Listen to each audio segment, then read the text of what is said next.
कहानी एक ऊंची इमारत से शुरू होती है। चारों तरफ आग और धुआं है। एक आदमी खिड़की से लटका हुआ है और उसकी गोद में एक छोटा बच्चा है। नीचे लोग चिल्ला रहे हैं। वह आदमी फायर ब्रिगेड में है और जानता है कि समय खत्म हो चुका है। बिना सोचे वह बच्चे को सीने से लगाकर नीचे कूद जाता है। नीचे गिरते ही सब शांत हो जाता है। हैरानी की बात यह है कि बच्चे को कुछ नहीं होता। वह सुरक्षित अपने माँ बाप तक पहुँच जाता है। तभी वह आदमी भी उठकर बच्चे की तरफ बढ़ता है, जैसे आखिरी बार उसे देखना चाहता हो। अचानक उसे सामने एक लड़का और एक लड़की दिखाई देते हैं। दोनों मुस्कुरा रहे होते हैं। किम समझ नहीं पाता कि ये कौन है। तभी वह पीछे देखता है और सच्चाई सामने आ जाती है। नीचे उसका जला हुआ शरीर पड़ा होता है। किम मर चुका है। जो खड़ा है वह उसकी आत्मा है। लड़का और लड़की उसे बताते हैं कि उसने एक बड़ी कुर्बानी दी है। अब उसके लिए खास ट्रायल होंगे। उसके पास 39 दिन है। अगर वह ट्रायल पास कर लेता है तो उसे नया शरीर और दूसरी जिंदगी मिलेगी। किम सदमे में है। उसे अपनी माँ की याद आती है, लेकिन साफ बता दिया जाता है कि आत्माएं धरती पर नहीं लौट सकती। उसे ये भी पता चलता है कि 3 गार्डियन एंजेल होते हैं,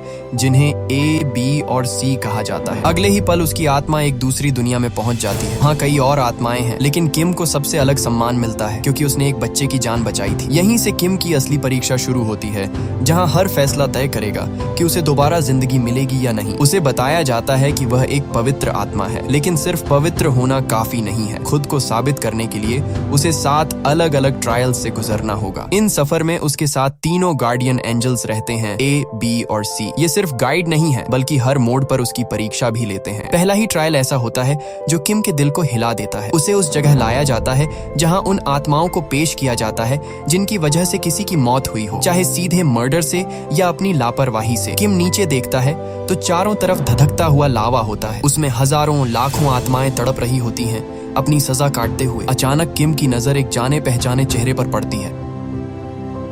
उसका अपना कोलिक, वही इंसान जिसे वह बचा सकता था। उस दिन अगर वह अपनी सेफ्टी से ऊपर किसी और की जान को रखता तो शायद वो मौत न होती। वहीं खड़ा एक दूसरा एम्प्लॉय साफ शब्दों में कहता है कि ये मर्डर के बराबर है। इसके लिए सजा है 50 साल जलते हुए लावे में। तभी गॉड ऑफ मर्डर बोलते हैं कि किम को उस आत्मा से इजाजत लेकर बात करनी चाहिए। आखिर वो एक पैरागॉन है। वही एम्प्लॉय आगे कहता है कि एक पैरागॉन के लिए 5 साल की सजा भी 50 साल के बराबर होती है, इसलिए सजा कम होनी चाहिए। किम आगे बढ़ता है। उसे दिखाया जाता है कि उसका कोलिक एक भारी पत्थर के नीचे फंसा हुआ था। किम उसे उठाने की कोशिश करता है, लेकिन तभी मदद की आवाज आती है। उसका कोलिक खुद कहता है कि तुम ये पत्थर नहीं उठा पाओगे, ये बहुत भारी है, और अगर तुमने कोशिश भी की होती तो शायद किसी और की जान चली जाती। ये सब सुनने के बाद गॉड ऑफ डेथ फैसला सुनाते हैं। किम बेगुनाह है, उसे छोड़ दिया जाता है। इसके बाद चारों यानी किम और तीनों गार्डियन एंजल्स अगले ट्रायल की तरफ बढ़ते हैं। अगला ट्रायल होता है गॉड ऑफ इंडोलेंस के सामने। यहाँ उन लोगों का फैसला होता है जो आलसी होते हैं, जो अपनी जिंदगी को हल्के में लेते हैं, जो अपने काम को दिल से नहीं करते। इसी दौरान किम एक सवाल पूछ लेता है जो उसके मन में कब से था। तुम तीनों मेरी इतनी मदद क्यों कर रहे हो?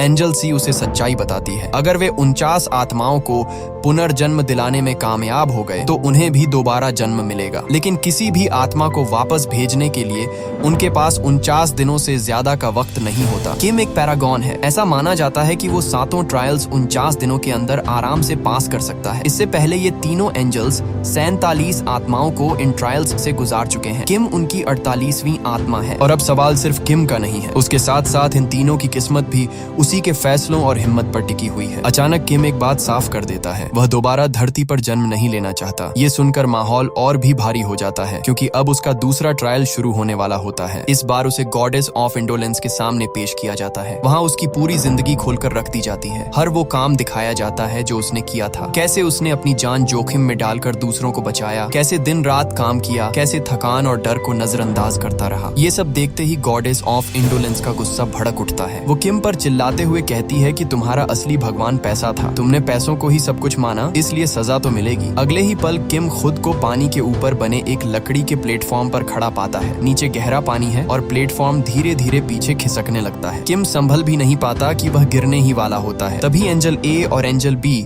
बिना सोचे समझे पानी में कूद जाते हैं और प्लेटफॉर्म को पकड़कर रोक लेते हैं। वे गॉडेस को बताते हैं कि किम ने कभी आराम नहीं किया। उसने गाड़ी चलाई, सफाई की, हर वो काम किया जो मिला। पैसे उसने अपने लिए नहीं जुटाए, वो सब अपनी बीमार माँ के इलाज के लिए था, अपने छोटे भाई की पढ़ाई के लिए था। ये सब सुनकर गॉडेस ऑफ इंडोलेंस थोड़ी शांत होती है। फिर वह मान लेती है कि हाँ, किम ने पैसे कमाए लेकिन लालच में नहीं, परिवार की जिम्मेदारी के लिए। उसी पल फैसला हो जाता है। किम दूसरा ट्रायल भी पास कर चुका है। इसके बाद चारों अगले ट्रायल की ओर बढ़ते हैं। अब बारी होती है डिसीट के नरक की, एक ऐसी जगह जहां उन आत्माओं को सजा दी जाती है जिन्होंने दूसरों के साथ धोखा किया हो। जैसे ही वे उस रास्ते पर आगे बढ़ते हैं, अचानक कुछ ऐसा दिखता है कि तीनों गार्डियन एंजल्स ठिठक जाते हैं, उनके चेहरे उड़ जाते हैं। ऐसा नजारा उन्होंने पहले कभी नहीं देखा था। एंजल ए धीमी आवाज में कहता है कि हो सकता है धरती पर किम के भाई या उसकी माँ के साथ कुछ बहुत गलत हुआ हो। शायद उनकी मौत नैतिक नहीं थी, शायद किसी ने धोखे से उन्हें मारा है। इससे पहले कि किम कुछ समझ पाए, एंजल बी और एंजल सी उसे संभालते हैं और बिना वक्त गंवाए अगले ट्रायल की तरफ ले जाते हैं। किम का दिल जोर जोर से धड़क रहा होता है क्योंकि अब ये ट्रायल सिर्फ उसका नहीं रहा, अब सवाल उसकी फैमिली का भी है। यहाँ किम पर एक और गंभीर इल्जाम लगाया जाता है। कहा जाता है कि जिस इमारत के गिरने से उसके एक कोलीग की मौत हो गई थी, किम उसकी जान नहीं बचा पाया, लेकिन इसके बाद उसने एक ऐसा काम किया जिसे अब झूठ माना जा रहा है। उसने उस आदमी की छोटी बेटी को उसके पिता बनकर सालों तक चिट्ठियां लिखी और उसकी मौत की सच्चाई उससे छुपाए रखी। जब एक दिन लड़की को सच पता चला तो उसे गहरा सदमा लगा। इतना ही नहीं, किम पर यह भी आरोप होता है कि उसने अपनी माँ से भी झूठ बोला। उसने कहा कि उसकी शादी हो चुकी है और उसका एक बेटा भी है, जबकि ऐसा कुछ नहीं था। अब किम से सवाल किया जाता है कि उसने ये दोनों झूठ क्यों बोले, लेकिन किम चुप रहता है, एक शब्द भी नहीं कहता। उसकी खामोशी को अपराध मान लिया जाता है। अगले ही पल उसका पूरा शरीर बेलों से जकड़ लिया जाता है। सज्जा सुनाई जाने वाली होती है, उसकी जबान काटने की तैयारी हो जाती है। तभी गार्डियन एंजल सी आगे बढ़ती है और कहती है कि वह कुछ कहना चाहती है। वह सबके सामने सच रखती है। वह बताती है कि किम नहीं चाहता था कि उसके कोलीग की बेटी इतनी छोटी उम्र में अपने पिता की मौत का बोझ उठाए। उस वक्त उसका पढ़ाई पर ध्यान देना जरूरी था। उन चिट्ठियों की वजह से लड़की की जिंदगी में खुशी बनी रही। उसने आगे पढ़ाई की, आगे बढ़ी, और जो झूठ उसने अपनी माँ से बोला वो भी किसी स्वार्थ के लिए नहीं था। जब माँ को लगा कि उसका बेटा खुश है, सेटल है, उसकी अपनी फैमिली है, तो वह जल्दी संभल गई। उसका दर्द थोड़ा कम हो गया। मतलब किम ने जितने भी झूठ बोले वो अपने लिए नहीं, अपनों को टूटने से बचाने के लिए बोले। ये सच्चाई सामने आते ही माहौल बदल जाता है। तभी एक और चौंकाने वाला खुलासा होता है। यहाँ पता चलता है कि मरने वाली उसकी माँ नहीं थी, असल में किम के भाई जिम की मौत हो चुकी थी। गार्डियन एंजल ए एक तस्वीर के सामने जलती हुई 2 अगरबत्तियों के पास जाता है। वहीं से वह एक आत्मा को बाहर खींचता है। वह आत्मा जिम की होती है। उससे सवाल किया जाता है, लेकिन जिम अचानक भागने लगता है। गार्डियन एंजल ए उसका पीछा करता है, लेकिन जिम हाथ नहीं आता। तब एंजल ए अपनी शक्तियों का इस्तेमाल करता है और सीधे अतीत के उस पल में पहुंच जाता है जहां जिम की मौत हुई थी। वहां वह देखता है कि जिम का एक दोस्त उसके सामने खड़ा है। वह जिम को उसके भाई किम की मौत पर ढांढस बंधा रहा होता है। दोनों एक दूसरे से गले मिलते हैं। उसी पल अचानक बंदूक से गोली चल जाती है। सब कुछ एक सेकंड में बदल जाता है। इसके बाद जिम का दोस्त घबराकर अपने सीनियर को वहां बुलाता है और यहीं से कहानी एक और खतरनाक मोड़ लेने वाली होती है। जब जिम का सीनियर वहां पहुंचता है तो पहली नजर में वह पूरी तरह घबरा जाता है। हालात उसके हाथ से निकल चुके होते हैं, लेकिन कुछ ही सेकंड में वह खुद को संभाल लेता है। वह उस जवान की तरफ देखता है जिससे गलती से गोली चली थी और ठंडे लहजे में कहता है कि ये जानबूझकर नहीं हुआ। अब सबसे जरूरी बात यह है कि बॉडी को ठिकाने लगाया जाए। यहीं से सच्चाई और भी डरावनी हो जाती है। जिम का अंतिम संस्कार कभी किया ही नहीं जाता। किसी को नहीं पता कि उसे कहां दफनाया गया, जैसे उसकी जिंदगी ही नहीं, उसकी मौत भी रिकॉर्ड से मिटा दी जाती है। अगले दिन मिलिट्री वाले जिम के घर पहुंचते हैं। उसकी माँ से कहा जाता है कि कल रात जिम अपनी नौकरी छोड़कर, अपनी पोस्ट छोड़कर कहीं चला गया है। बस इतनी सी बात, न कोई सवाल न कोई जवाब। माँ कुछ समझ भी नहीं पाती और उसका बेटा हमेशा के लिए गायब कर दिया जाता है। उधर जिम की आत्मा भटक रही होती है। गार्डियन एंजल्स उसे ढूंढ लेते हैं और एक इमारत के सहारे उसे अपने घेरे में ले लेते हैं। उससे कहा जाता है कि अब सब छोड़ दो, हमारे साथ चलो ताकि तुम्हें पुनर्जन्म मिल सके। लेकिन जिम का गुस्सा फूट पड़ता है। वह साफ कह देता है कि उसे पुनर्जन्म नहीं चाहिए, उसे सिर्फ बदला चाहिए उन्हीं 2 लोगों से जिन्होंने उसके साथ ये सब किया। जब उससे उसके भाई का नाम लिया जाता है तो वह और भी कड़वा हो जाता है। वह कहता है, कौन सा भाई? वही जो 15 साल पहले हमें हमेशा के लिए छोड़कर चला गया था। मैं किसी भाई को नहीं जानता और मैं वापस नहीं जाऊंगा। मैं बदला लेकर रहूंगा। उसकी आवाज में दर्द होता है, लेकिन उससे ज्यादा तन्हाई। ऐसा लगता है जैसे उसकी बातें किसी और की जिंदगी से भी जुड़ रही हों, जैसे वही जगह हो जहां उसे दफनाया गया था, वही सच्चाई जिसे किसी ने कभी बाहर आने नहीं दिया। इसी बीच एक और सच सामने आता है। जिसने जिम को दफनाया था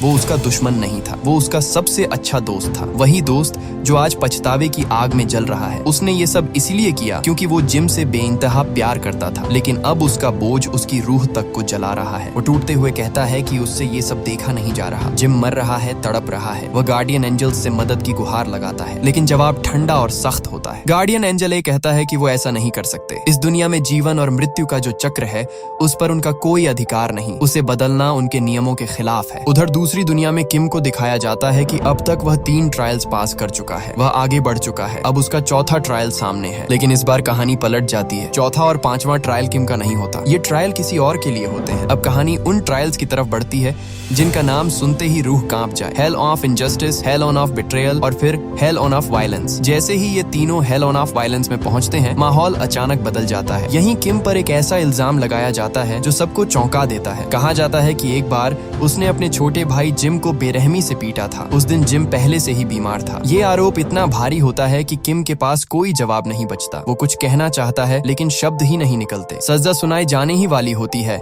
कि तभी गार्डियन एंजल सी अपनी ताकतों का इस्तेमाल करती है और धरती पर मौजूद गार्डियन एंजली से संपर्क करती है जो उस वक्त जिम के साथ होता है। वह उन्हें बताती है कि किम को सजा दी जा रही है। गार्डियन एंजल ए तुरंत रोकते हैं और कहते हैं कि अभी नहीं। इसके बाद वे एक ऐसा कदम उठाते हैं जो पहले कभी नहीं उठाया गया था। वे गॉड ऑफ वायलेंस से फाइनल वर्डिक्ट की मांग करते हैं। ये सुनकर खुद गॉड ऑफ वायलेंस भी हैरान रह जाते हैं। वो कहते हैं कि फाइनल वर्डिक्ट कोई भी एंजल कभी नहीं मांगता, क्योंकि इसका मतलब होता है आखिरी फैसला। इसके बाद कोई अपील नहीं होती, कोई रास्ता नहीं बचता। लेकिन इस बार मांग की जा चुकी होती है और नियमों के मुताबिक इसे पूरा करना पड़ता है। इसी के साथ किम को आगे बढ़ाया जाता है। ऐसा लगता है जैसे अब जो आने वाला है वही उसका आखिरी ट्रायल है। दूसरी दुनिया में किम को दिखाया जाता है कि वह अपने फाइनल ट्रायल की तरफ बढ़ रहा है, जिसका नाम फाइनल इम्पाइटी है। वह एक सुनसान रेगिस्तान जैसी जगह से गुजरता है। चारों तरफ वीरानी है, सन्नाटा है और हर कदम के साथ उसका अतीत और भारी होता जा रहा है। चलते चलते एंजल सी उससे एक सवाल पूछती है जो दिल में खंजर की तरह उतर जाता है। क्या तुमने सच में अपनी माँ को मारने की कोशिश की थी? किम रुक जाता है, फिर बहुत धीमी आवाज में सच बोल देता है। वह कहता है कि हाँ, उस वक्त उसकी माँ बहुत ज्यादा बीमार थी। घर में खाने तक के पैसे नहीं थे। वह उसे रोज तड़पते हुए मरते नहीं देख पा रहा था। उसका दिमाग काम करना बंद कर चुका था। उसी हालत में उसने अपनी माँ को मारने की कोशिश की। उसने उसे बहुत मारा, लेकिन अगले ही पल उसके अंदर गिल्ट ने घर कर लिया। उसे एहसास हो गया कि उसने क्या कर दिया है। वह खुद से नफरत करने लगा। उसी दिन उसने अपना घर छोड़ दिया। किम की आवाज टूट जाती है और सामने उसका आखिरी फैसला उसका इंतजार कर रहा होता है। किम खुद से एक फैसला करता है। अब जो भी जिंदगी बचेगी वो सिर्फ अपनी माँ के लिए होगी। उधर धरती पर एक अहम सीन सामने आता है। किम का भाई जिम गार्डियन एंजल ए के साथ आर्मी कैंप पहुंचता है। थोड़ी देर बाद किम की माँ भी वहां आ जाती है। उसके हाथ में एक मैप होता है, वही मैप जो किम के दोस्त ने उसे दिया था, जिसमें उस जगह की लोकेशन मार्क थी जहां सच्चाई दबी हुई थी। जैसे ही सीनियर की नजर उस मैप पर पड़ती है, वह पूरी तरह घबरा जाता है। उसके चेहरे का रंग उड़ जाता है। डर और घबराहट में वह किम की माँ को धक्का दे देता है। उसी पल दूसरी दुनिया में किम की आत्मा ये सब देख लेती है। उसका दर्द, उसका गुस्सा, उसका अफसोस एक साथ फट पड़ता है। वह एक विशाल बवंडर में बदल जाता है। वह उसी सीनियर की तरफ बढ़ता है उसे मारने के लिए। लेकिन तभी उसकी नजर आसमान की तरफ जाती है। उसे एहसास होता है कि धरती पर जो हो रहा है वो नैतिक नहीं है। और उससे भी बड़ी सच्चाई ये है कि अभी तक जिम ने अपने भाई को माफ नहीं किया है। ये समझ आते ही जिम रुक जाता है। वह अपने सीनियर को नहीं मारता। बदले की आग उसके हाथ रोक लेती है। इधर आफ्टर लाइफ की दुनिया में किम को उसके आखिरी ट्रायल के लिए पेश किया जाता है। उसे साफ साफ बताया जाता है कि अगर वह ये ट्रायल पास कर लेता है तो उसे दोबारा धरती पर जन्म मिलेगा। उसके सारे गुनाह उसके सामने रखे जाते हैं। बताया जाता है कि उसने अपनी माँ को मारने की कोशिश की थी। हालांकि उस वक्त उसे लग रहा था कि उसकी माँ सो रही है। किम बिना किसी बहाने के आगे बढ़ता है। वह यमराज से कहता है कि मुझे सजा दो, मैं इसका हकदार हूँ। यमराज के दूत उसकी सजा सुनाने ही वाले होते हैं कि तभी मिट्टी और रेत से एक विशाल आकृति उभरती है, किम की माँ की तस्वीर। अगले ही पल किम खुद को एक सपने जैसी जगह पर पाता है। वह अपनी माँ के सामने खड़ा होता है। पहली बार बिना डर, बिना झूठ के वह सब कुछ सच सच बता देता है। हर गलती, हर गुनाह, हर पछतावा। उसकी माँ उसे देखती है और बेहद सुकून भरी आवाज में कहती है, इसमें तुम्हारी कोई गलती नहीं है। और उसी पल किम के अंदर सालों से जमा बोझ टूटने लगता है। लेकिन सच्चाई ये होती है कि पिछले 15 सालों में किम ने जो भी मेहनत की, जो भी दर्द सहा, वो सिर्फ अपनी माँ और अपने भाई के लिए था। उसने पैसे अपने लिए नहीं कमाए। उसने हर जोखिम इसलिए उठाया ताकि उसका भाई पढ़ सके और उसकी माँ का इलाज हो सके। और आखिरकार यही हुआ भी। ये सब जानने के बाद यमराज खुद रुक जाते हैं। वो कहते हैं कि अगर किम के भाई ने भी दिल से उसे माफ कर दिया होता तो किम को कभी इतनी लंबी परीक्षा से गुजरना ही नहीं पड़ता। फिर भी नियत और बलिदान को देखते हुए फैसला सुना दिया जाता है। किम अपने छठे और सातवें दोनों आखिरी ट्रायल पास कर चुका है। यमराज उसे देखते हुए कहते हैं कि अब तुम धरती पर दोबारा जन्म ले सकते हो। उसी पल किम की आत्मा एक अलग ही रोशनी से चमक उठती है। सच्चाई और पवित्रता की लौ से दमकती हुई उसकी रूह धीरे धीरे आगे बढ़ जाती है। धरती पर एक आखिरी सीन दिखाया जाता है। किम का भाई जिम खड़ा होता है। उसके सामने एंजल ए और एंजल बी होते हैं। उनके हाथ में एक कार्ड होता है, पैरागॉन का कार्ड। यही सबूत होता है कि किम सिर्फ एक आम आत्मा नहीं था, वह एक पैरागॉन था। उसकी आत्मा सच में पवित्र थी। लेकिन कहानी यहीं खत्म नहीं होती। एंजल्स बताते हैं कि अब उन्हें एक और आत्मा को 49 दिनों के अंदर न्याय दिलाना है, यानी उसका पुनर्जन्म करवाना है। अगर वे इसमें भी कामयाब हो गए तो सिर्फ उस आत्मा को ही नहीं बल्कि उन्हें खुद भी पुनर्जन्म मिलेगा। आखिरी शॉट में तीनों गार्डियन एंजल्स आगे बढ़ते दिखाई देते हैं। एक और आत्मा, एक और अधूरी कहानी और एक और मौका मुक्ति का। अब यहाँ से कहानी और जबरदस्त हो जाती है, जहाँ शुरुआत में ही एक मैसेज सामने आता है जिसमें बताया जाता है कि पैरागॉन का टिकट हर किसी को नहीं मिलता। ये उन लोगों के लिए होता है जिनकी जिंदगी लगभग बेदाग रही हो, जिन्होंने जानबूझकर कोई बड़ी गलती न की हो, या फिर वो लोग जो किसी और की जान बचाते हुए खुद अपनी जान दे देते हैं। और अगर कोई इंसान अपने तय समय से पहले मर जाए तो उसे भी ये खास टिकट मिल सकता है। पहले हिस्से में हमने देखा था कि किम को यही टिकट दिया गया था। अब कहानी आगे बढ़ती है। तीनों गार्डियंस किम के भाई जिम को लेकर निकलते हैं। मकसद साफ है, उसे भी पैरागॉन तक पहुंचाना। लेकिन रास्ते में गार्डियन ए अचानक कहता है, हमें 7 ट्रायल्स से गुजरने की जरूरत नहीं, हम सीधे गॉड्स के किंग के पास जाएंगे, सीधे यमराज के सामने। यहीं से मामला पेचीदा हो जाता है। आफ्टर लाइफ की दुनिया में सख्त नियम थे। हर आत्मा को 7 ट्रायल्स से गुजरना पड़ता था, ये तय था। तो फिर बिना ट्रायल्स के सीधे गॉड तक जाना, ऐसा कैसे हो सकता है? जैसे ही वो नियम तोड़ने की कोशिश करते हैं, 7 ट्रायल्स के गार्डियन उन पर हमला कर देते हैं। हालात अचानक बेकाबू हो जाते हैं। उसी दौरान गार्डियन ए का ध्यान भटकता है और वो अपने अतीत में चला जाता है। उसे याद आता है कि वो कभी एक राज्य का बहादुर योद्धा था। तलवार, जंग, खून और जिम्मेदारी, उसकी पुरानी जिंदगी की झलक उसके सामने घूमने लगती है। लेकिन ये यादें ज्यादा देर नहीं टिकती। गार्डियन भी उसे झकझोर कर वापस लाता है। सामने दुश्मन खड़े हैं। अब सोचने का वक्त नहीं, सिर्फ लड़ने का। और फिर शुरू होती है टक्कर, नियमों के खिलाफ, सिस्टम के खिलाफ। सवाल यही है, क्या वो सच में सीधे यमराज तक पहुंच पाएंगे या फिर इन 7 ट्रायल्स से बचना नामुमकिन है? जंग अपने चरम पर थी कि अचानक जमीन जोर से कांपने लगती है। सब रुक जाते हैं, दरारें पड़ती हैं और धरती के अंदर से एक विशाल किला बाहर आता है। ये गॉड्स के किंग का महल था। उसे देखते ही लड़ाई थम जाती है। जो कुछ पल पहले एक दूसरे पर हमला कर रहे थे, वही सब सिर झुकाकर खड़े हो जाते हैं। लेडी गार्डियन सी जिम को भी झुकने का इशारा करती है। तीनों गार्डियंस अपने हथियार नीचे रख देते हैं और यमराज के सामने सिर झुका देते हैं। लेकिन माहौल शांत नहीं था। यमराज की नजर सीधी गार्डियन ए पर थी और वो बेहद नाराज थे। वजह साफ थी, जिम मरने के बाद भी धरती पर भटक रहा था, बदला लेने की आग में। और अब गार्डियन ए उसे दोबारा जन्म दिलाने की सोच रहे थे। ऊपर से उसे पैरागॉन का टिकट देकर यहाँ ले आए। ये सब यमराज को मंजूर नहीं था। उनके 2 वकील भी जिम के खिलाफ खड़े थे। उनका कहना था कि जिम की मौत किसी ने जानबूझकर नहीं की थी, वो एक हादसा था। अगर ये सच है तो उसकी आत्मा को दोबारा मौका क्यों मिले? उनके हिसाब से उसे रीबर्थ का हक नहीं था। दरबार में बहस शुरू हो जाती है। वकील एक एक दलील देते हैं, लेकिन गार्डियन ए पीछे हटने वालों में से नहीं थे। वो सीधा कहते हैं, हमें एक मौका दीजिए, हम सच साबित करेंगे। जिम की मौत कैसे हुई ये साफ कर देंगे। यमराज कुछ पल चुप रहते हैं, फिर पूछते हैं, अगर तुम गलत साबित हुए तो? अब दांव बड़ा था। गार्डियंस कहते हैं, अगर हम हार गए तो हमारी सारी शक्तियां आप वापस ले लीजिए। ये सुनकर वहाँ खड़े बाकी गार्डियन भी चौंक जाते हैं। अपनी ताकत दांव पर लगाना ये कोई छोटी बात नहीं थी, लेकिन अब फैसला हो चुका था। तीनों गार्डियंस तैयार खड़े थे। तभी यमराज एक और शर्त रखते हैं। वो बताते हैं कि धरती पर एक बूढ़ा आदमी है, उसकी मौत का समय कब का निकल चुका है, फिर भी वो जिंदा है। वजह, एक देवता जो उसकी रक्षा कर रहा है। यमराज कई बार अपने दूत भेज चुके हैं उसकी जान लेने, लेकिन हर बार वो देवता उनकी कोशिश नाकाम कर देता है। अब सवाल ये था, क्या गार्डियंस उस सच्चाई को साबित कर पाएंगे और क्या उन्हें उस बूढ़े आदमी से जुड़ा ये नया खेल भी खेलना पड़ेगा? कहानी अब और गहरी होती जा रही थी। यमराज की शर्त साफ थी, अगर 29 दिनों के अंदर उस बूढ़े आदमी की जान लेकर उसकी आत्मा यहाँ ले आए तो जिम को एक और मौका मिलेगा। वैसे भी जिम की जांच 29 दिनों तक चलने वाली थी, मतलब एक ही समय में 2 काम। लेकिन चेतावनी भी थी, उस बूढ़े आदमी की रखवाली एक देवता कर रहा है। वो उसके ही घर के अंदर एक पुराने घड़े में रहता है। काम सुनने में आसान था, घर जाओ, देवता को हराओ, बूढ़े आदमी की आत्मा ले आओ, बस 29 दिन। तीनों गार्डियंस मान जाते हैं। दृश्य धरती पर बदलता है। गार्डियन बी और सी उस मिशन पर पहुंच चुके हैं। वहाँ एक छोटा बच्चा अपने अंकल के साथ खेल रहा है। वही अंकल असल में वो देवता है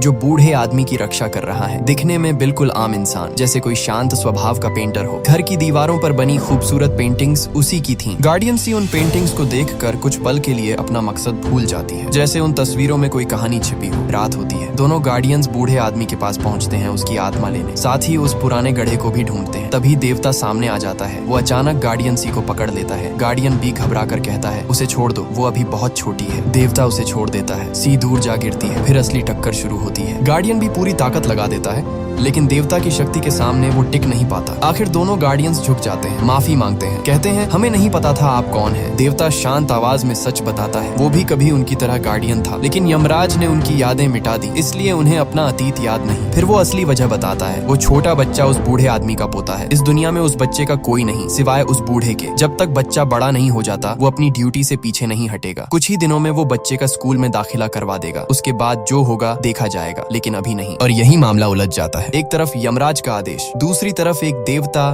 जो सिर्फ एक बच्चे के लिए खड़ा है, और बीच में जिम जिसकी आत्मा सच में धरती पर भटकती रही, बदले की आग में दूसरों को नुकसान पहुंचाती रही। गार्डियन ए का तर्क भी पूरी तरह गलत नहीं था। अगर जिम ने गलत किया तो फैसला उसी केस पर होना चाहिए। फिर ये नया खेल क्यों? अब सवाल ये है, 39 दिन किसका सच साबित करेंगे, नियमों का या रिश्तों का? उधर हालात अचानक और बिगड़ जाते हैं। जो लोग बूढ़े आदमी को धमका रहे थे उनमें से एक उस छोटे बच्चे को पकड़ लेता है। वो उसे डराने लगता है, बच्चा घबरा जाता है। तभी गार्डियन बी इंसान का रूप लेकर वहाँ पहुँचता है। वो शांत आवाज में कहता है, बच्चे को छोड़ दो, लेकिन सामने वाले मानने को तैयार नहीं। माहौल गर्म हो चुका था। इधर लेडी गार्डियन सी अब भी देवता को मनाने की कोशिश कर रही थी। वो कहती है, ये समझौता मान लो, हम बच्चे की रक्षा करेंगे। आखिरकार देवता मान जाता है, लेकिन एक शर्त रखता है, पहले बच्चे को बचाओ। बस फिर क्या था, गार्डियन भी आगे बढ़ता है और उन लोगों से भिड़ जाता है। छोटी सी झड़प के बाद वो बच्चे को छुड़ा लेता है। दूसरी तरफ आफ्टर लाइफ की दुनिया में गार्डियन ए जिम को समझा रहे थे। वो कहते हैं, तुम्हारी मौत के पीछे जो सच है वो अभी नहीं बताऊंगा। जब तुम्हारा केस यमराज के सामने खुलेगा तब सब सामने आएगा। मेरी कहानी भी कुछ ऐसी ही है। मेरे अपने भाई ने लालच में आकर मुझे मार दिया, इससे ज्यादा मैं नहीं कह सकता। इतना कहकर वो फिर जिम को पानी में गिरा देते हैं। तभी एक विशाल मछली उनकी नाव को खींचने लगती है, जैसे कोई अदृश्य ताकत उन्हें रोकना चाहती हो।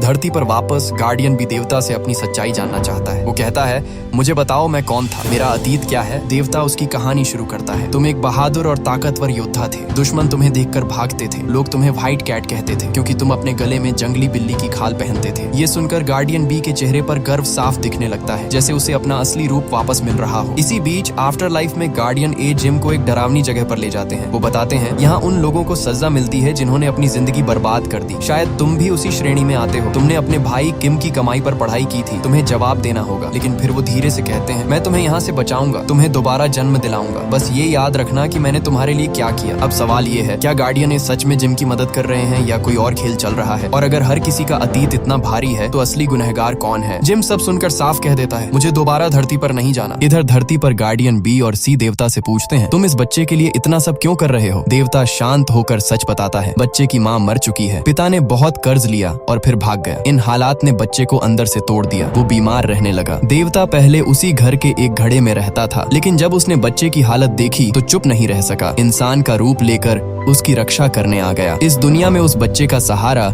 सिर्फ उसका दादा है। देवता कहता है, मैं कोशिश कर रहा हूँ उसे अच्छे स्कूल में दाखिला दिलवाने की, पर मेरे पास पैसे नहीं है। अगर अभी उसके दादा को ले गए तो इस बच्चे का क्या होगा? बस थोड़ा समय दे दो, जैसे ही उसे स्कूल में जगह मिल जाए तुम उसका दादा ले जा सकते हो। फिर वो लेडी गार्डियन सी की तरफ देखता है, कहता है, तुम भी पहले अलग नहीं थी। जंग के समय तुम उन बच्चों को बचाती थी जिनके माँ बाप मारे गए थे। एक तरफ युद्ध, दूसरी तरफ तुम मासूमों की ढाल बनकर खड़ी थी। सच तो ये है, तुम अब भी वैसी ही हो, बस तुम्हें याद नहीं। उधर आफ्टर लाइफ में गार्डियन ए और जिम आग के पास बैठे हैं। गार्डियन ए कहता है, सही समय आने पर मैं तुम्हारी मौत का सच बताऊंगा। जिम पूछता है, अब क्या करने वाले हो? जवाब मिलता है, मैं तुम्हें फिर से जन्म दिलाने की कोशिश करूंगा, तुम दोबारा धरती पर जा सकोगे। जिम फिर इनकार कर देता है, मुझे वापस नहीं जाना, आप बस ये बता दीजिए कि आप कौन हैं और मेरी मौत की असली वजह क्या थी। इतना कहकर वो वहाँ से भागता है। गार्डियन ए उसके पीछे जाता है, लेकिन जिम अचानक रुक जाता है। सामने गहरी खाई है, एक कदम और सब खत्म। यहीं गार्डियन ए उसकी तरफ बढ़कर अपने अतीत का दरवाजा खोलता है। कहता है, मेरे पिता भी योद्धा थे, बेहद काबिल, बेहद सम्मानित, लोग उनकी इज्जत करते थे। जब मैंने घुड़सवारी सीखी वो मुझे अपने साथ जंग में ले जाने लगे। हर मुश्किल हालात को वो बड़ी समझदारी से संभालते थे। जैसे जैसे वो बोलता है साफ दिखता है कि ये कहानी सिर्फ जिम की नहीं, गार्डियन ए के अंदर भी एक अधूरा जख्म है। अब सवाल ये है, क्या इन दोनों की किस्मत कहीं ना कहीं जुड़ी हुई है? जिम ध्यान से सुनता है, फिर सीधा सवाल करता है, ये सब ठीक है, लेकिन तुम्हारे भाई का क्या हुआ? गार्डियन एक गहरी सांस लेकर बताता है, एक जंग के बाद जब दुश्मन हार चुके थे उनके कैंप में एक छोटा बच्चा मिला। उस जंग में उसके माता पिता मारे जा चुके थे। मेरे पिता उसे अपने साथ ले आए और एक अनाथालय में दाखिल करा दिया। वहीं से असली कहानी शुरू हुई। धरती पर हालात अलग दिशा में जा रहे थे। गार्डियन बी और सी अब उस बूढ़े आदमी के घर में जैसे परिवार का हिस्सा बन चुके थे। लेडी गार्डियन सी बच्चे का होमवर्क कराती थी। गार्डियन भी बूढ़े के साथ बैठकर टीवी देखता था। तभी खबर चलती है जमीन के नीचे से जिम की लाश निकाली गई है। आर्मी अफसर खुदाई कर रहे थे। ये ब्रेकिंग न्यूज थी। उधर गार्डियन ए अपनी कहानी आगे बढ़ाता है। मेरे पिता उस अनाथ लड़के को भी अपने बेटे जैसा मानने लगे। मुझे ये पसंद नहीं था। मैं उससे जलता था लेकिन कभी जताया नहीं। वक्त बीतता गया। पिता ने उसे पूरी ट्रेनिंग दी। वो इतना माहिर हो गया कि एक दिन उसने मेरे पिता को ही हरा दिया। उसकी रक्षा करने की कला कमाल की थी। वो हर वार को रोक लेता था और ये सब मेरे पिता ने ही सिखाया था। पिता उसे कहते थे जब दुश्मन हमला करे जितना हो सके खुद को बचाओ। उसी सीख ने उसे बेहतरीन योद्धा बना दिया। कहानी सुनाते सुनाते दोनों एक सुनसान जगह पहुंच जाते हैं। गार्डियन ने अपनी तलवार निकालता है। जिम पूछता है तलवार क्यों? जवाब मिलता है तुम धरती पर भटकती हुई एक खतरनाक आत्मा बन चुके थे। तुम्हारी वजह से यहाँ राक्षस आने वाले हैं। जिम हंस पड़ता है। उसे भरोसा है कि कोई भी उसे नुकसान नहीं पहुंचा सकता। वो कहता है तलवार वापस रखो। ये काल्पनिक राक्षस मेरा कुछ नहीं बिगाड़ पाएंगे। इधर धरती पर लेडी गार्डियन सी देवता से पूछती है मैं और गार्डियन बी कैसे मिले थे? देवता बताता है एक बार जंगल में तुम पर बाघ हमला करने वाला था। उसी वक्त व्हाइट कैट ने तुम्हें बचाया। तुम उसके शहर की नहीं थी इसलिए वो तुम्हें सुरक्षित जगह छोड़ आया। जब उसने देखा कि तुम वहाँ अनाथ बच्चों की रक्षा कर रही हो तो उसने चुपचाप तुम्हारी मदद के लिए जरूरी सामान भेजना शुरू कर दिया। अब सबकी कहानियाँ धीरे धीरे जुड़ रही हैं। अतीत के धागे वर्तमान में उलझ रहे हैं। सवाल ये है क्या ये सिर्फ इत्तेफाक है या हर आत्मा पहले से तय रास्ते पर चल रही है? देवता अभी गार्डियन बी और सी का अतीत बता ही रहा था कि अचानक बूढ़े आदमी के घर बहुत से लोग आ धमकते हैं। शोर, अफरा तफरी, धक्का मुक्की। गार्डियन बी का ध्यान भटक जाता है। उसे गुस्सा आ जाता है। एक पल के आवेश में वो इंसानी रूप में ही उन सब पर टूट पड़ता है और किसी को भी जिंदा नहीं छोड़ता। धरती पर हालात संभल भी नहीं पाते कि कहानी फिर आफ्टर लाइफ की तरफ मुड़ती है। वहाँ जिम के सामने अचानक विशाल डायनासोर जैसी आकृतियां दौड़ती हुई आती हैं। गार्डियन ए उसे बचाने की कोशिश करता है लेकिन तभी जमीन फट जाती है। दरार के अंदर से एक और भी बड़ा राक्षसी जीव निकलता है और दोनों को निगल जाता है। अब वो उसके पेट के अंदर है। अजीब सी अंधेरी जगह। वहीं बैठकर गार्डियन ए कहता है अब हम उस ट्रायल की तरफ बढ़ रहे हैं जहाँ धोखा देने वालों को सजा मिलती है। जिम तुरंत बोलता है मैंने कभी किसी को धोखा नहीं दिया और किसी ने मुझे भी नहीं दिया। अगर कर्नल और जूनियर सोल्जर को पता होता कि मैं जिंदा था तो वो मुझे कभी जिंदा दफन नहीं करते। वो इतने बेरहम नहीं थे। ये सब एक हादसा था, धोखा नहीं। गार्डियन है उसकी बात सुनता है फिर अपनी कहानी आगे बढ़ाता है। मेरे पिता की ट्रेनिंग से वो लड़का बहुत ताकतवर और समझदार बन गया था। जंग में उसकी काबिलियत साफ दिखती थी। पिता अक्सर उसे आगे रखते थे, मुझे पीछे छोड़ देते थे। आखिरी बार मैंने पिता को तब देखा जब हम एक जंग हार गए। उसी जंग में उनकी मौत हो गई। मुझे यकीन था कि उस लड़के की वजह से ऐसा हुआ। वही मेरा छोटा भाई था लेकिन मैं कुछ साबित नहीं कर सका। फिर मुझे पिता की जगह दे दी गई। जिम चुपचाप सुनता है फिर सीधा सवाल करता है जब तुम्हें पिता की जगह मिल गई तो क्या तुमने अपने भाई से बदला लिया? इस सवाल पर गार्डियन ने खामोश हो जाता है। उसकी चुप्पी ही सबसे बड़ा जवाब लगती है। अब ये साफ नहीं कि वो खुद पीड़ित था या किसी और की कहानी में खलनायक बन चुका है। धरती पर देवता अब लेडी गार्डियन सी को उसका अतीत दिखाता है। सच कड़वा था। उसकी पिछली जिंदगी में वो गार्डियन बी के करीब थी लेकिन उसी जीवन में उसके माता पिता की मौत गार्डियन बी के हाथों हुई थी। ये सुनकर उसके पैरों तले जमीन खिसक जाती है। वो गार्डियन बी से बात करना बंद कर देती है। गार्डियन बी समझाने की कोशिश करता है। कहता है वो हजारों साल पहले की बात है, हमारी पिछली जिंदगी थी। लेकिन गार्डियन सी का जवाब साफ है, पिछली जिंदगी सही पर सच तो सच है। तुम जानते थे फिर भी मुझे कभी नहीं बताया। देवता बीच में आता है। वो कहता है हाँ उसने तुम्हारे माता पिता को मारा था लेकिन उस बात का बोझ वो पूरी जिंदगी ढोता रहा। शायद इसी गिल्ट की वजह से उसने तुम्हारी और उन अनाथ बच्चों की रक्षा की। उसने सच इसलिए नहीं बताया क्योंकि उसे डर था कहीं तुम उससे नफरत न करने लगो। उधर आफ्टर लाइफ में मामला और गंभीर हो चुका है।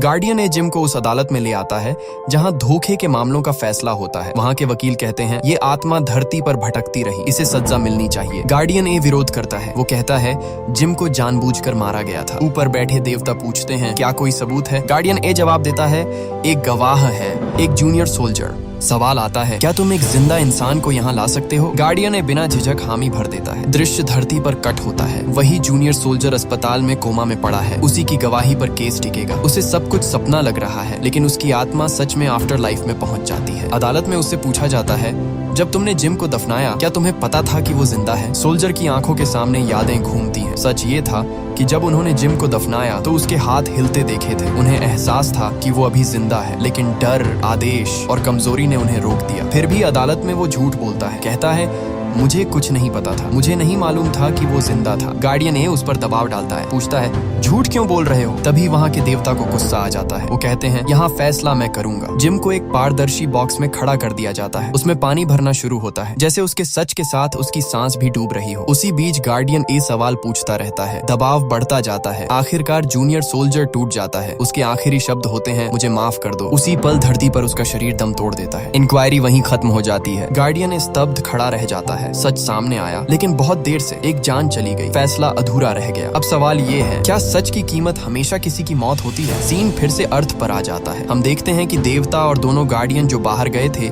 अब घर वापस लौट रहे हैं। जैसे ही वो घर के पास पहुंचते हैं, कुछ लोग अंदर से बाहर निकलते दिखते हैं। उन्हें देखकर ये लोग हैरान हो जाते हैं और सोचने लगते हैं कि ये यहाँ क्या कर रहे थे। जब वो अंदर जाते हैं तो उनका दिल दहल जाता है। पूरा घर बिखरा पड़ा था, सामान जमीन पर फैला हुआ था, हर चीज उलटी पुलटी कर दी गई थी। उस बूढ़े आदमी को भी बहुत बुरी तरह मारा गया था। ये सब देखकर वो समझ जाते हैं कि यहाँ कोई बड़ी साजिश हुई है। तभी अचानक देवता कमजोर होने लगता है, उसकी ताकत धीरे धीरे खत्म होने लगती है। तब पता चलता है कि उन लोगों ने वो गढ़ा भी तोड़ दिया था जिसमें देवता रहा करता था। वही उसकी ताकत का राज था। गढ़ा टूटते ही उसकी पावर भी खत्म होने लगी। दूसरी तरफ आफ्टर लाइफ की दुनिया में दिखाया जाता है कि गार्डियन ए जिम को बेगुनाह साबित नहीं कर पाया। वो वहाँ के गॉड से कहता है कि जीना और मरना अलग बात है, लेकिन किसी इंसान को बुरी तरह दर्द देना गलत है। उसकी बात गॉड को सही लगती है। वो कुछ पल सोचता है और फिर जिम को आजाद कर देता है। इधर अर्थ पर गार्डियन सी उस टूटे हुए गड्ढे को जोड़ कर लाती है। वो पूरी कोशिश करती है उसे ठीक करने की, लेकिन गड्ढा सही से नहीं जुड़ता। देवता अब अपनी आखिरी सांसें ले रहा था। उसी हालत में वो गार्डियन सी को एक बड़ा सच बताता है। वो कहता है कि वहाँ के किंग को पता चल गया था कि तुम वॉर के समय बच्चों को बचाया करती थी। इसी वजह से किंग के लोगों ने व्हाइट किंग यानी गार्डियन बी को पकड़ लिया था। उससे पूछताछ की गई कि दुश्मन देश के बच्चों को कहाँ छुपाया है। खासकर वो तुम्हारे बारे में पूछ रहा था, लेकिन गार्डियन बी ने तुम्हारा नाम तक नहीं लिया। गुस्से में किंग ने हुक्म दिया कि उसे जंगल में भेड़ियों के बीच छोड़ दिया जाए। ये सुनकर गार्डियन बी पूछता है, क्या मेरी मौत भेड़ियों के काटने से हुई थी? देवता हल्की मुस्कान के साथ कहता है, नहीं, इसे दूसरे नजरिए से देखने की कोशिश करो। और इतना कहकर वो अचानक गायब हो जाता है। गार्डियन बी गहरी सोच में डूब जाता है। तभी फ्लैशबैक शुरू होता है। हम देखते हैं कि वो जंगल में भेड़ियों से बच गया था। जख्मी था, कमजोर था, लेकिन जिंदा था। वो हिम्मत जुटाकर जंगल से बाहर निकलता है और आखिरकार गार्डियन सी और उन बच्चों तक पहुंच जाता है। उसे जिंदा देखकर गार्डियन सी की आंखों में आंसू आ जाते हैं। फिर गार्डियन बी भारी दिल से सच बताता है कि उसी ने उसके माता पिता को मारा था। वो शर्मिंदा था, टूट चुका था। वो उससे माफी मांगता है। कुछ पल के लिए माहौल बिल्कुल खामोश हो जाता है, लेकिन गार्डियन सी उसे माफ कर देती है, क्योंकि उसने इतने समय तक उसकी और बच्चों की जान बचाई थी। उस पल नफरत से ज्यादा इंसानियत जीत जाती है। तभी वहाँ किंग आ जाता है। माहौल अचानक बदल जाता है। गार्डियन भी समझ जाता है कि अब बचना मुश्किल है। वो तुरंत गार्डियन सी से कहता है कि वो बच्चों को लेकर भाग जाए। खुद वो किंग का सामना करने के लिए खड़ा हो जाता है। लेकिन यहाँ सबसे बड़ा ट्विस्ट सामने आता है। वो किंग कोई और नहीं बल्कि एंजल गार्डियन ए होता है। और जो व्हाइट कैट था वो भी कोई अजनबी नहीं बल्कि गार्डियन ए का भाई था, जिसे उसके पिता ने गोद लिया था। सच्चाई सामने आते ही सब कुछ बदल जाता है। दोनों के बीच जबरदस्त लड़ाई शुरू हो जाती है। वार पर वार, गुस्सा, दर्द और धोखा सब एक साथ बाहर आ रहा था। जब गार्डियन ए गार्डियन बी को मारने ही वाला होता है, तभी अचानक उसके बैग पर कोई पैर रख देता है। वो लेडी गार्डियन सी थी। वो उसे रोकना चाहती थी, लेकिन गार्डियन ए बिना रुके पलटकर उसे ही मार देता है। और उसी पल सच सामने आता है। गार्डियन बी और गार्डियन सी दोनों को किसी और ने नहीं बल्कि गार्डियन ए ने ही मारा था। ये सब करने के बाद उसने खुद को भी खत्म कर लिया था। तभी वहाँ किंग अमराज आते हैं। वो गार्डियन ए से कहते हैं कि मैं तुम्हें एक मौका देता हूँ। अगर तुम 1000 साल तक मेरे लिए काम करोगे तो तुम्हें फिर से गार्डियन का दर्जा मिलेगा। इस दौरान अगर तुम उन 4 खास सोल्स को, जिन्हें पैरागॉन कहा जाता है, दोबारा जन्म दिलवा दो तो मैं तुम्हें फिर से अर्थ पर भेज दूंगा। लेकिन तुम ये काम अकेले नहीं करोगे। वो छोटी बच्ची और तुम्हारा भाई जिसे तुमने मारा था वो भी तुम्हारे साथ काम करेंगे। ये सुनकर गार्डियन ए अंदर से टूट जाता है। किंग अमराज एक और बड़ा फैसला सुनाते हैं। गार्डियन बी और सी की सारी पुरानी यादें मिटा दी जाएंगी। उन्हें याद भी नहीं रहेगा कि उनकी मौत किसने की थी, लेकिन गार्डियन ए को अपनी पूरी पुरानी जिंदगी याद रहेगी। हर गलती, हर पाप, हर धोखा। मतलब साफ था 1000 साल तक वो अपने गुनाहों की याद के साथ जिएगा। यही उसकी असली सजा थी। सीन कट होता है। अब हम देखते हैं कि गार्डियन ए ये सारी बातें जिम को बता रहा है। वो उसे लेकर हेल ऑफ वायलेंस पहुंच चुका है। वहाँ के वकील जोर देकर कहते हैं कि जिम को सजा मिलनी चाहिए। वो अर्थ पर एक बुरी आत्मा बनकर लोगों को परेशान कर रहा था। एक्ट ऑफ वायलेंस के हिसाब से उसे सख्त सजा मिलनी चाहिए। लेकिन गार्डियन ए कहता है कि अभी फैसला मत सुनाओ, हमारा आखिरी ट्रायल बाकी है, हेल ऑफ मर्डर। वहाँ हम किंग यमराज के सामने पूरी सच्चाई रखेंगे। फिर वो दोनों हेल ऑफ मर्डर पहुंच जाते हैं। वहाँ 2 गॉड्स बैठे थे, एक गॉड ऑफ मर्डर और दूसरे किंग यमराज, जो सभी गॉड्स के राजा माने जाते थे। अब आखिरी फैसला वही होना था। अब हेल ऑफ मर्डर में कर्नल को गवाह के तौर पर बुलाया जाता है। उसी समय हम देखते हैं कि अर्थ पर कर्नल अपने घर में सो रहा होता है। अचानक वो अपने सपने में खुद को हेल ऑफ मर्डर में खड़ा पाता है। उसे समझ नहीं आता कि ये क्या हो रहा है, लेकिन वहाँ जो भी चल रहा था सब उसके ड्रीम में ही हो रहा था। गार्डियन ने उससे सीधा सवाल पूछते हैं, जब तुमने जिम को दफनाया था क्या तुम्हें पता था कि वो जिंदा है? अगर उस वक्त तुम उसे बचा लेते तो आज वो यहाँ खड़ा ना होता, वो जिंदा होता, हेल ऑफ मर्डर में खड़ा होकर इंसाफ का इंतजार नहीं कर रहा होता। फिर उससे पूछा जाता है, क्या गार्डियन ए की बात सच है? कर्नल डर जाता है, वो झूठ बोल देता है और कहता है कि उसे कुछ भी नहीं पता। तभी गार्डियन ए खुद के बारे में एक बड़ा सच बताते हैं। गार्डियन बी और सी भी सब सुन रहे होते हैं। गार्डियन ए कहते हैं, मेरे फादर उस वॉर में मरे नहीं थे, वो जिंदा थे। मैंने ये बात सबसे छुपाई। मैंने उन्हें लाशों के बीच जिंदा देखा था, लेकिन मैं उन्हें बचाने नहीं गया, क्योंकि अगर वो बच जाते तो वो मेरे गोद लिए भाई को अपनी जगह दे देते। उस पल मैं लालच में अंधा हो गया था। घर लौटने के बाद मुझे अपनी गलती का एहसास हुआ। मैं वापस गया, लेकिन तब तक बहुत देर हो चुकी थी। वो मर चुके थे। वो कहते हैं, उस एक पल की लालच ने मुझे हजारों सालों की सजा दी है। मैं आज तक उस दर्द को झेल रहा हूँ। मैं उन्हें बचा सकता था, लेकिन मैंने नहीं बचाया। फिर वो कर्नल की तरफ देखते हैं और कहते हैं, उस दिन मुझे दोबारा मौका नहीं मिला, लेकिन आज तुम्हें मिला है। तुम मेरे जैसी गलती मत करना। शायद तुमने जिम को इसलिए जिंदा दफनाया ताकि तुम पर कोई जांच ना हो, लेकिन अगर आज सच मान लोगे तो जिंदगी भर पछताना नहीं पड़ेगा। ये बातें सुनकर कर्नल टूट जाता है। उसकी आंखों में आंसू आ जाते हैं। आखिरकार वो सच कबूल कर लेता है कि उसने जानबूझकर जिम को जिंदा दफनाया था। वो जिम से माफी मांगता है। कुछ पल के लिए सब शांत हो जाता है। फिर जिम उसे माफ कर देता है। इतना होते ही कर्नल वहाँ से गायब हो जाता है। उसका सपना टूट जाता है और अर्थ पर उसकी आंख खुल जाती है। हेल ऑफ मर्डर में अब सबको सच्चाई पता चल चुकी थी। जिम बेगुनाह था। अब जिम को दोबारा जन्म लेने का मौका मिल जाता है। वो जाते जाते गार्डियन ए को सलाम करता है। धीरे धीरे सब कुछ ठीक हो जाता है। सारे केस खत्म हो जाते हैं, सारे राज खुल जाते हैं। लेकिन एक बात अब भी बाकी थी। उस बूढ़े आदमी की आत्मा अभी तक वापस नहीं लाई गई थी। वो अपनी दुनिया में अपने पोते के साथ खुश था और शायद उसकी कहानी अभी पूरी तरह खत्म नहीं हुई थी। अब गार्डियन ए फैसला करते हैं कि उस बच्चे को थोड़ा बड़ा होने दिया जाए। जब वो समझदार हो जाएगा तब वो बूढ़े आदमी की सोल को लेकर यहाँ से चले जाएंगे। तब तक वो अपना गार्डियन वाला काम करते रहेंगे। फिर गार्डियन ए गार्डियन बी और सी से कहते हैं कि यहाँ का काम खत्म हो गया है, अब हमें वापस चलना चाहिए। हमें एक और इंसान को रीबर्थ दिलवाना है। और आप सोच रहे होंगे कि वो कौन है जो 3 दिन से गेट पर खड़ा इंतजार कर रहा है। वो कोई और नहीं, वही जूनियर सोल्जर है। गार्डियन बी और सी उसकी तरफ जाने लगते हैं। तभी गार्डियन ए उन्हें रोकते हैं। वो कहते हैं कि मैं तुम दोनों से एक जरूरी बात करना चाहता हूँ। वो शायद अपने दिल की बात बताना चाहते थे, लेकिन बी और सी पहले से समझ चुके थे कि वो क्या कहने वाले हैं। वो नहीं चाहते थे कि उनका बॉस फिर से पुरानी यादों में जाकर दुखी हो, इसलिए वो उनकी बात बीच में ही रोक देते हैं। हंसते हुए कहते हैं, पुरानी बातों को जाने दो, हमारे पास फ्लैशबैक सुनने का टाइम नहीं है, अब हमें नया काम मिला है। ये कहकर दोनों मजाक करते हुए खुश मूड में वहाँ से आगे बढ़ जाते हैं। गार्डियन ए बस उन्हें जाते हुए देखते रह जाते हैं। दूसरी तरफ अर्थ पर वही बूढ़ा आदमी अपने पोते को देवता की कहानी सुना रहा होता है। उसकी आवाज में सुकून है, जैसे सब कुछ अब ठीक हो चुका हो। फिर सीन आफ्टर लाइफ में आता है। जिम अब रीबर्थ के लिए तैयार खड़ा है। तभी अचानक किंग ऑफ यमराज वहाँ आ जाते हैं। वो जिम से कहते हैं, मैं तुम्हें एक और रास्ता देता हूँ, क्या तुम मेरे लिए काम करोगे? जिम कुछ पल सोचता है। उसे वैसे भी दोबारा जन्म लेने में खास दिलचस्पी नहीं थी। वो फिर से उसी दुनिया में नहीं जाना चाहता था, इसलिए वो ये ऑफर मान लेता है। मूवी के आखिर में एक बड़ा फ्लैशबैक दिखाया जाता है। गार्डियन ए के फादर के सामने किंग ऑफ यमराज खड़े होते हैं। वो कहते हैं, तुम एक नेक और समझदार इंसान थे। तुम्हारे जैसे इंसान को मैं एक मौका देता हूँ, क्या तुम मेरे साथ मिलकर काम करोगे? गॉड्स के किंग बनोगे? शुरू में वो मना करना चाहते हैं, लेकिन जब वो अपने बेटे यानी गार्डियन ए के बारे में सोचते हैं तो मान जाते हैं। मगर वो एक शर्त रखते हैं। वो कहते हैं, मैं अपने इस रूप में ये काम नहीं करूंगा, आपको अपना रूप मुझे देना होगा। किंग ऑफ यमराज उनकी बात मान लेते हैं और अपना रूप उन्हें दे देते हैं। और यहीं पर सबसे बड़ा राज खुलता है। जिन किंग ऑफ यमराज को हम पूरी कहानी में देखते आए थे, वो असल में गार्डियन ए के फादर ही थे। इस खुलासे के साथ ही कहानी खत्म हो जाती है। सब कुछ जुड़ जाता है। पाप, सजा, माफी और मौका, हर चीज अपने अंजाम तक पहुंच जाती है। यही इस मूवी का एंड है।